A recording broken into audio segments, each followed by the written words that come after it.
Welcome to the LIFF Festival, London Independent Film Festival. You've got your film DeadZone premiering here today. Welcome, Leroy. Hey, how's it going? Thank you kindly for having us. Oh, it's been a pleasure. Absolute pleasure. It's the first time seeing the film tonight with an audience. It's my first time watching the film as well, and a lot of the cast. So tell us a bit about the film and how you got it made. Yeah, so DeadZone started out originally as like a small scene which was going to use like as just a showreel piece, and then it just developed into as this stuff does. You know, you get into the creative juice and then you find different places for it, and you know, here we are a couple of years later. DeadZone's out, which is fantastic. So was that something you wrote as well as directed? Yes, DeadZone happened, and this whole world happened, and then all of these other characters that are in that world. And now, you know, we're at a stage now where I'd like to actually maybe see if there was other areas that the characters, not my own, but other characters could, you know, develop even further. Because I think sometimes, you know, the characters that you do not see being more important become more important.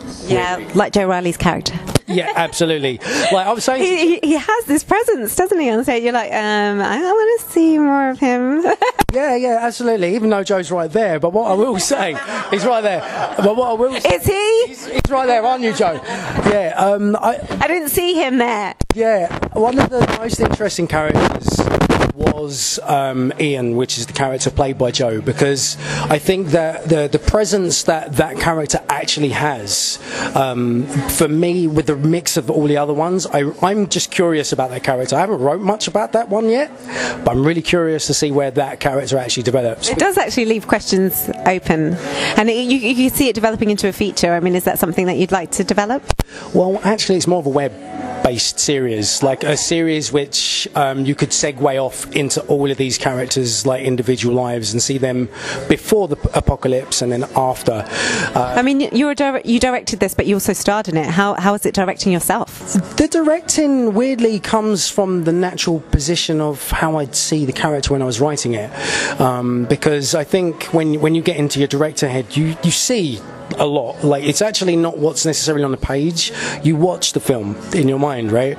So you see a lot of that, and it's all there. But the most important thing is just allowing room for all of the characters to come to life, not just the one I would play, but all of the other characters. And I think, how did you work with your cast? So the preparation really was just more about letting them know the gravitas and the situation that had taken place, because there was, you know, without spending all night, there was a backstory that led to this situation.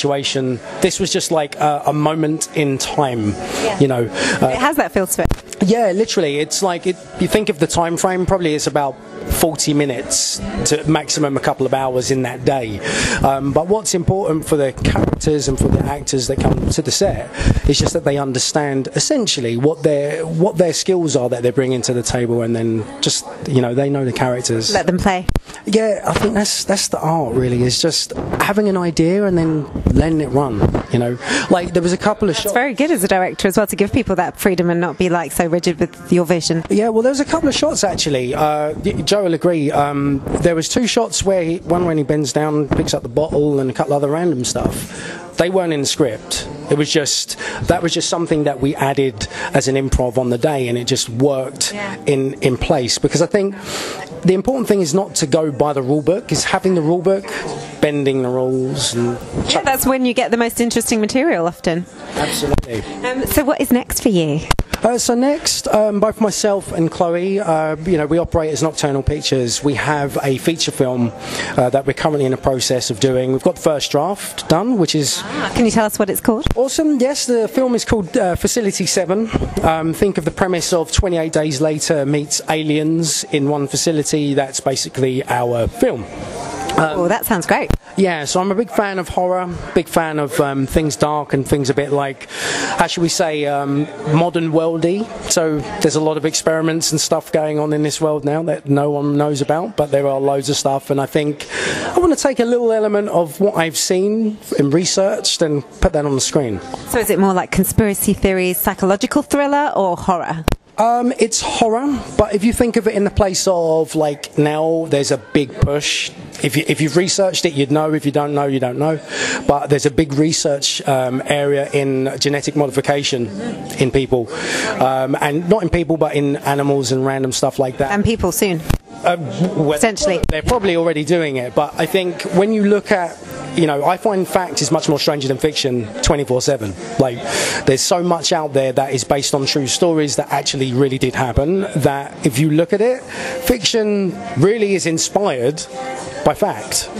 And this film in part has elements of factual based stuff in it, like based on true events. You heard it here first. True-ish. Again, we can push boundaries. Yeah, true-ish, right? Cool. Being at the London Independent Film Festival 2018, this is your first time here. How do you go about getting independent film made? I mean, have you self-funded a lot of your own material? Did you get crowdfunding? What would you say to young filmmakers out there trying to get films made? Ooh, how long have you got? Not very long. Yes. Independent film is beautiful, but it's also so tempestuous. It's trying to find the equilibrium in your day-to-day. The most important thing is just to whatever you want to do, you just go out and create the film that ultimately resonates with you. Like, tell a good story. Yeah, you got to tell the story that marries well to like your heart. I think there's nothing worse than going to a job that you do not enjoy. People do it every day. Yeah, absolutely, and this is no different. If you don't enjoy the concepts of the art that you're in, then you know you've got to question that. And I think that's the key. If you can find that passion project that you're willing to just lose sleep for, and you're willing to go all out for, and this means putting your own money in it. You know, like DeadZone was, you know, there was no passion project. There was no budget really for that. We chucked together some money, Chloe and myself, and just made it happen. Max Payne, the project before that, we'd done a tiny bit of crowdfunding. Didn't make anywhere what we wanted, but the truth is that you either decide to stand in battle and try and succeed, or you just fall. And I think it's easier to just not do it. Like, it's easier to give up. And it's also really, really tough to finish a project. Yeah, that is the key. If you can, whatever you do, if you can stay persistent at it. Persistence beats resistance. Persistence beats resistance, and keep your discipline and just going for it. You know, like that's the hardest thing. Stay motivated. Yeah, finishing a project, staying motivated. Yeah, but actually, no. Do you know what? Motivation isn't always there. And that's where your discipline comes in, because there's days when you get up and you're like, oh, you know. It's like going to the gym. Some days you don't want to go, but you're like, all right, I'll go. Yeah. And then you feel better when you walk out. And you feel, you know what, actually, some of the best sessions I've ever had have actually been when I've just not wanted to go in. Me too. The gym. Like, you know, but hey, this how it is. But I think that's the key. If you keep discipline, you know, the days motivation will come and go, but if you're disciplined and know that you've got no choice but to do this, you've got to breathe it, you know, you've got to sleep it, eat it, and the whole thing. If you're ready to and willing to go that far, then you can make anything a reality, and especially in this format. Because, you know, you're creating, like, life that's not there, you know, it's words on a page.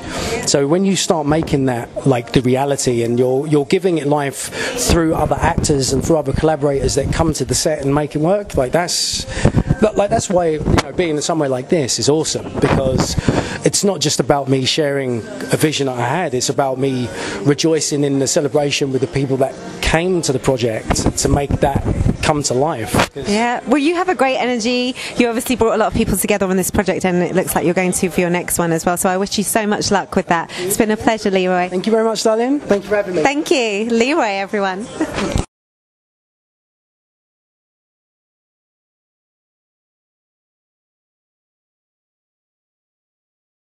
Thank you for watching The Fan Carpet. If you like this video, be sure to click that thumbs up button at the bottom of your screen. And also be sure to subscribe to the Fan Carpet YouTube channels. They're absolutely free and so much fun too. Be sure to check out the official website, thefancarpet.com.